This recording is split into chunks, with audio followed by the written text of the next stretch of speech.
Good afternoon, YouTube. It's Sunday, August 4th.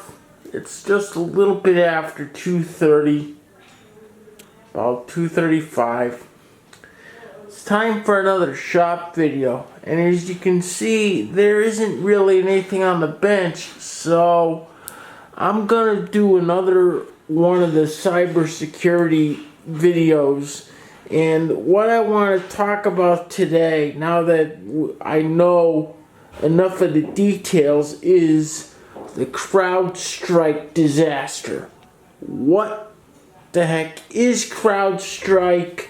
What happened? Why it was so bad? And what is probably going to be done in the future? Because a lot of people, from what I've seen, don't really understand what it is exactly that happened. First of all, for those of you that don't know, CrowdStrike is simply another antivirus program. And it happens to be an antivirus program that is very, very popular in the enterprise world. Big corporations.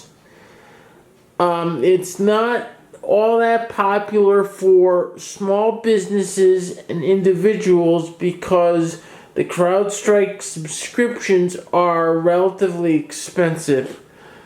But most of your big corporations, at least at the time of the original crash, were using CrowdStrike. Now, like any antivirus program, they need updates, and I'm pretty sure I've talked about this on video before. And the problem that happened was that CrowdStrike was doing an update to their antivirus that unfortunately went bad, and it went bad in such a way that as soon as the update was installed and executed, it immediately caused the computer that the update was installed on to throw a blue screen of death. And the problem was that every time the machine was rebooted, there would be another blue screen of death. And you would get stuck in this blue screen of death loop that went over and over and over and over until such time as somebody went and physically fixed it. Now imagine this multiplied by every single machine in an entire organization.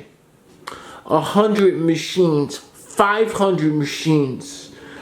I heard some organizations, 10,000 plus computers down all at once and all over a weekend.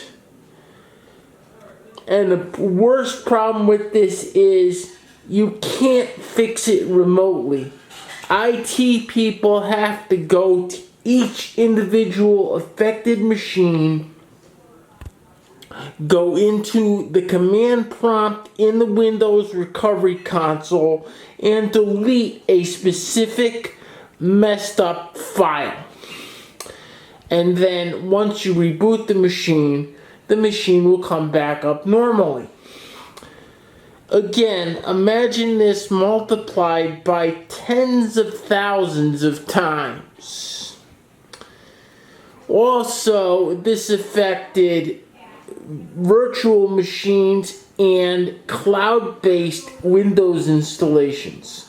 So even major file servers and database servers were affected by this.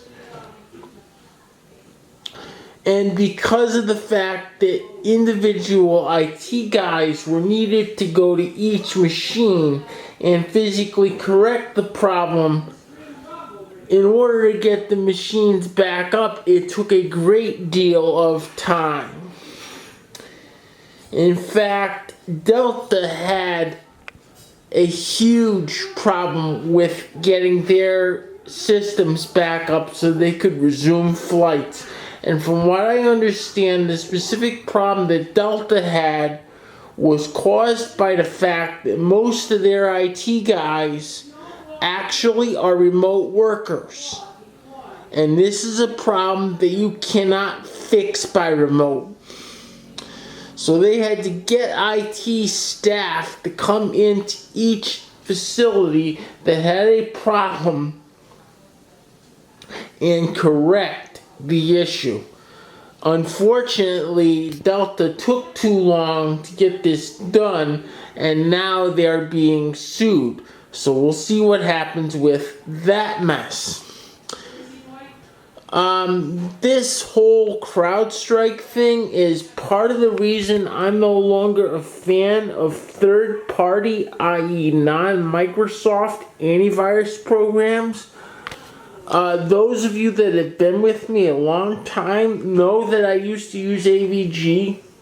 The problem that I started having with AVG is that they started force ramming AVG internet security down everybody's throats. And you have to pay for that. And people didn't even know it was getting installed. So often the first instance of problem was when I'd have a customer call me and say, hey, why is there this charge on my credit card? And I go, look, and sure enough. So that was a problem. I've seen problems also with Norton in the past, and I have several clients with Norton. And there's issues. In particular, issues with the Windows networking stack breaking, which cuts off access to network resources, which results in a callback, unfortunately. The Windows Defender that comes with Microsoft doesn't have these problems. What happened though with CrowdStrike is a very extreme example of this. And now that we know what happened, I did want to make a video about this.